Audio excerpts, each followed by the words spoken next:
नमस्कार दोस्तों, स्वागत करता हूं और स्टार्ट करते हैं आज के करंट अफेयर्स के बारे में जो हाल फिलहाल में ही सुर्खियों में रहे हैं। तो हमारा पहला करंट अफेयर है, हाल में किस आईआईटी ने सबसे सस्ते कोविड-19 टेस्टिंग किट का बनाने की घोषणा की है। आईआईटी खड़गपुर ने दोस्तों सबसे सस्ते कोविड-19 की टेस्टिंग किट को बनाने की घोषणा की है। इससे पहले आईआईटी दिल्ली बना चुका है। 19वीं एशियन गेम का दूसरा है हमारा, 19वीं एशियन गेम का आयोजन कहाँ किया जाएगा? 19वीं एशियन गेम का आयोजन दोस्तों चीन में किया जाएगा। और आइए देखते हैं, तीसरा है हमारा, मुख्य युद्धाभ्यास कौन कौन से हुए हैं अभी हाल फिलहाल में ही। तो इंडिया और चाइना के बीच जो एग्रेशन चल रहे हैं और चाइना से पूरा वर्ल्ड इस समय एग्रेशन में है। तो अमेरिका ने चाइना को अपनी पावर शो करने के लिए साउथ चाइना सी में गश्त लगाना स्टार्ट कर दिया था। और वहाँ से वापस आते समय जब ये हिंद महासागर में पहुंचा तो इसने एक एक्सरसाइज की इंडिया की नौसेना के साथ यूएसए में, जिसे पासिक्स बोला गया। पासिक्स युद्धाभ्यास किया इन्होंने, ये बहुत इंपॉर्टेंट है दोस्तों। पासिक्स युद्धाभ्यास इंडिया यूएसए के बीच में हुआ। पहला पासिक्स युद्धाभ्यास ये 2-3 स्टेजेस में हुआ। पहला मतलब जो पासिक्स युद्धाभ्यास किया यूएसए और इंडिया के बीच में हिंद महासागर में किया गया है ये। और यूएसए का सबसे बड़ा एयरक्राफ्ट कैरियर है यूएसए निमित्ज। यूएसए निमित्ज दोस्तों उसमें शामिल हुआ था। यूएसए निमित्ज वर्ल्ड का सबसे बड़ा एयरक्राफ्ट कैरियर है। एयरक्राफ्ट कैरियर वो होता है दोस्तों जिसमें एक ऐसा युद्धपोत होता है जिसमें हम कई लड़ाकू विमानों को एक साथ कैरी कर किया जा सकता है। उसमें रनवे भी बना होता है, उन एयरक्राफ्ट को टेक केयर करने के लिए लैब्स भी बनी होती हैं। ये आइए देख लेते हैं इसमें। ये कुछ ऐसा है हमारा, कुछ ऐसा दिखता है एयरक्राफ्ट कैरियर जो यूएसए का है। इसमें वर्ल्ड का सबसे बड़ा एयरक्राफ्ट कैरियर बना हुआ है। एयरक्राफ्ट कैरियर देखिए, इसमें एक साथ कितने लड़ाकू विमान, एक साथ कई लड़ाकू विमान इसमें खड़े हो सकते हैं। और यहाँ पे रनवे बना हुआ है, रनवे से टेक ऑफ भी कर सकते हैं, अपनी एक्सरसाइज को एग्जीक्यूट कर सकते हैं। ये देखिए यहाँ पे कई ट्रांसपोर्ट एयरक्राफ्ट भी खड़े हैं। ये हेलीकॉप्टर भी हैं यहाँ पे, हेलीकॉप्टर्स, ये ट्रांसपोर्ट एयरक्राफ्ट, और ये हैं हमारे फाइटर प्लेन्स। देखिए इसमें ऑलरेडी ये लोडेड हैं। ये फाइटर प्लेन्स हैं, इनकी क्वांटिटी देखिए। यहाँ पे भी कई कई एयरक्राफ्ट इसमें जा सकते हैं। इसमें राडार, खुद का राडार सिस्टम भी लगा होता है। ये सबसे बड़ा, वर्ल्ड का सबसे बड़ा एयरक्राफ्ट कैरियर है दोस्तों, ये शामिल हुआ। इसका मतलब अमेरिका कोई बहुत बड़ा संदेश देना चाहता है चाइना को कि अब उसे संभलना होगा। ये है हमारा दोस्तों आईएनएस इंडिया यूएसए का निमित्ज, यूएस निमित्ज सबसे बड़ा एयरक्राफ्ट। ये पासिक्स युद्धाभ्यास में शामिल हुआ है हिंद महासागर एरिया में, जब साउथ चाइना सी से वापस लौट रहा था। दूसरा हुआ हमारा इंडिया और जापान के बीच। दोस्तों जो हुआ, इंडिया और जापान के बीच दोस्तों जो हुआ है, इंडिया और जापान के बीच, ये हमारा मलक्का जल संधि में हुआ है। मलक्का स्टेट के बारे में जब देख लेते हैं, मलक्का स्टेट क्या है कि साउथ चाइना अपना अधिकतर व्यापार, ये हमारा मलक्का स्टेट, ये इंडिया है, हमारा प्यारा भारत है। ये प्यारा भारत हमारा मलक्का स्टेट से कितनी दूरी पे है आप देख लें। ये हमारा इंडिया हो गया, ये मलक्का स्टेट है, ये है दोस्तों मलक्का स्टेट। यहाँ पे इसके आगे हमारा साउथ चाइना सी है। साउथ चाइना सी से चाइना जितना भी व्यापार करता है, साउथ चाइना सी से जो आता है वो यूरोपियन कंट्री और गल्फ कंट्रीज में जाने के लिए डिस्कस करेंगे वर्ल्ड ज्योग्राफी के साथ अच्छे से डिस्कस करेंगे। बट हम अभी हाल फिलहाल में करंट के लिए से कोरिलेट कर देते हैं, करंट से के लिए थोड़ा सा जान लेते हैं मैप क्या होता है। मलक्का जल संधि हमारी कहाँ है? मलक्का जल संधि ये हमारा इंडिया हो गया, ये हमारा इंडिया है। फिर म्यांमार, बर्मा जिसे बोलते हैं, म्यांमार, लाओस, थाईलैंड, कंबोडिया, ये है मलेशिया दोस्तों। ये वाला एरिया मलेशिया का है, ये एरिया थाईलैंड का यहाँ तक है। मलेशिया के आगे ये छोटा सा जो द्वीप आपको दिख रहा है, ये सिंगापुर है। ये है हमारा मलक्का स्टेट। तो चाइना को जो भी व्यापार करना होता है, चाइना जो भी व्यापार करता है वो मलक्का स्टेट के थ्रू ही गल्फ कंट्रीज में और अन्य जगहों पे जा पाता है।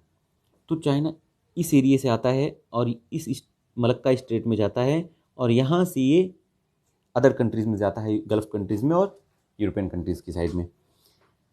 ये है हमारा दोस्तों तो इस एरिया में इंडिया और जापान ने कंबाइंड एक्सरसाइज की है। इंडिया और जापान ने पासिक्स एक्सरसाइज का ये भी एक पार्ट है। ठीक है दोस्तों, ये हमने ऑलरेडी मैप में डिस्कस कर लिया है कि हमारे अंडमान निकोबार हैं, ये नारकोंडम और बैरन आइसलैंड है। जो बैरन है हमारा वो सक्रिय ज्वालामुखी है, ये सुषुप्त ज्वालामुखी है। और ये जो ब्लू कलर की लाइन दिख रही है दोस्तों, ये थोड़ा मैं रिफ्रेश कर रहे हैं, ये हमारी विषुवत रेखा है। विषुवत रेखा कब, इससे हम एक और कोरिलेट कर देते हैं, हमें एग्जाम में पूछा जाता है विषुवत रेखा के सबसे नज़दीक का कंट्री कौन सा है, तो सिंगापुर है दोस्तों। विषुवत रेखा के सबसे नज़दीक है, मलक्का स्टेट के पास पड़ता है, विषुवत रेखा के सबसे नज़दीक है सिंगापुर। क्लियर है दोस्तों। अगला देखते हैं।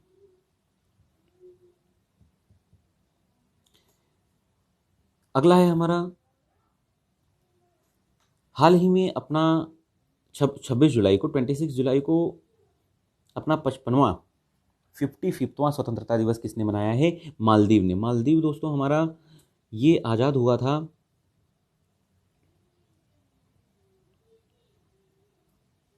मालदीव आज़ाद कब हुआ था, 1965 में ये फ्री हुआ था। मालदीव कहाँ पे है ये हम डिस्कस कर चुके हैं। मालदीव आइए एक बार और देख लेते हैं। मालदीव के बारे में हमने इंडियन ज्योग्राफी में अच्छे से फुल इलोब्रेशन के साथ पढ़ा हुआ है। इंडियन ज्योग्राफी का पहला ही चैप्टर स्टार्ट खत्म हुआ है अभी, कई पार्ट उसके अपलोड करने पड़े थे। इसमें है दोस्तों, ये है हमारा लक्षद्वीप, मिनिकॉय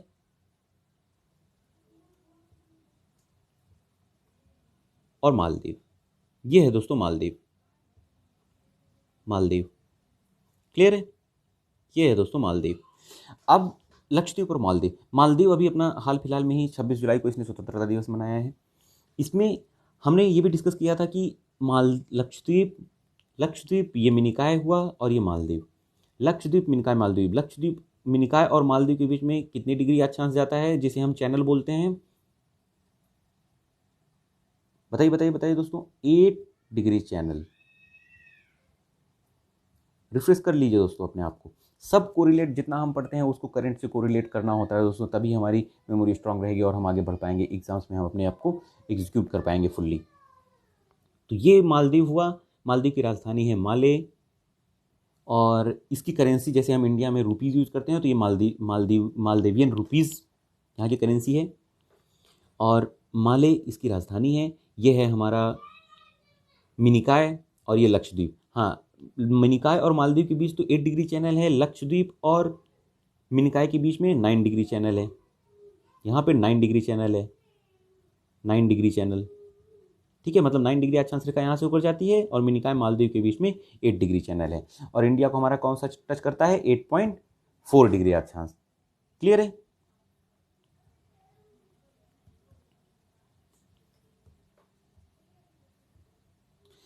आइए एक और देख लेते हैं। एससीओ की बैठक हुई है हाल फिलहाल में ही।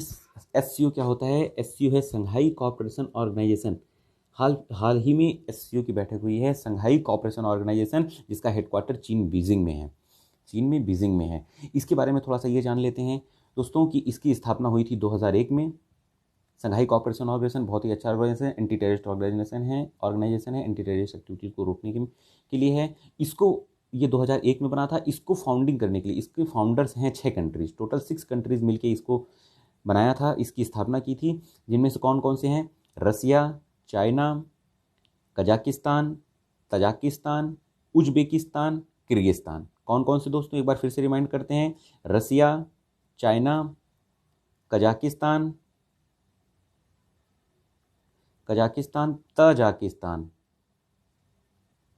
तजाकिस्तान, उज्बेकिस्तान और किर्गिस्तान। ठीक है, ये 6 हैं फाउंडर कंट्रीज। और इसमें बाद में 2 कंट्रीज और ऐड किए गए थे। कौन कौन से, इंडिया और पाकिस्तान। ठीक है दोस्तों, ये हुआ संघाई कोऑपरेशन ऑर्गेनाइजेशन के बारे में थोड़ी सी जानकारी। इसके बारे में इलोबरेट करेंगे मौका मिलने पे। संघाई कोऑपरेशन ऑर्गेनाइजेशन, संघाई सहयोग संगठन, इसका हेडक्वार्टर चीन में है, बीजिंग में। 2001 में इसकी स्थापना हुई थी। इसके फाउंडर कंट्रीज कौन कौन से हैं जो इन्होंने मिलकर इसकी स्थापना की थी, Russia, China, Kazakhstan, Tajikistan, Uzbekistan, Kyrgyzstan. और इनके बाद 2 कंट्रीज में और ऐड हुए थे, इंडिया और पाकिस्तान। तो दोस्तों आज के करंट अफेयर्स में इतना ही। वीडियो को ज़्यादा लंबा नहीं करेंगे, बने रहिए हमारे साथ। और जल्द ही इंडियन ज्योग्राफी का अगला वीडियो आने वाला है। तब तक के लिए मिलते हैं अगले वीडियो में। नमस्कार।